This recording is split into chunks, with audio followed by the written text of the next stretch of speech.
સરદાર વલ્લભભાઈ પટેલ સાહેબની 150મી જન્મજયંતિના પ્રસંગને દેશના યશસ્વી પ્રધાનમંત્રી આદરણીય નરેન્દ્રભાઈ મોદી સાહેબ એકતા વર્ષ તરીકે ઉજવી રહ્યા છે। સમગ્ર દેશમાં 150મી જન્મજયંતિના પ્રસંગે અનેક કાર્યક્રમો થઈ રહ્યા છે અને એની શૃંખલાના ભાગરૂપે સમગ્ર રાષ્ટ્રમાં પદયાત્રાઓ થઈ રહી છે।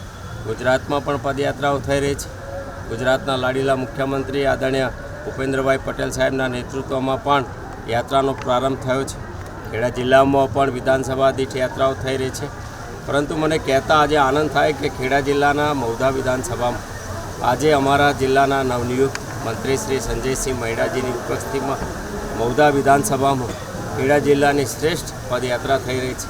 મોટી સંખ્યામાં લોકો ઉમટી રહ્યા છે। સરસ વ્યવસ્થા થઈ છે। જનસમાજ પણ ખૂબ આવકાર આપી રહ્યો છે। ત્યારે લોહ પુરુષ સરદાર વલ્લભભાઈ પટેલ સાહેબના જીવનમાંથી નવી જનરેશન પ્રેરણા લે, નવી પેઢી માર્ગદર્શન લે અને એમના વ્યક્તિત્વને જન સુધી પહોંચાડવા માટે આજે સરદાર સભાઓનું પણ આયોજન કરવામાં આવ્યું છે। કાર્યક્રમના પ્રારંભમાં અને અંતે પણ જ્યાં સભા પૂર્ણ થાય છે ત્યાં પણ મોટી જનસંખ્યા ઉપસ્થિત હોય છે। ત્યાં સરદાર સાહેબના જીવન કવન વિશે વાતો કરીએ છીએ અને લોકોને સરદાર સાહેબમાંથી પ્રેરણા મળે એ રીતે વાતો કરીને, ભાષણ કરીને, ઉદ્બોધન કરીને સરદાર સાહેબને એક પ્રકારે શ્રદ્ધાંજલિ આપી રહ્યા છે।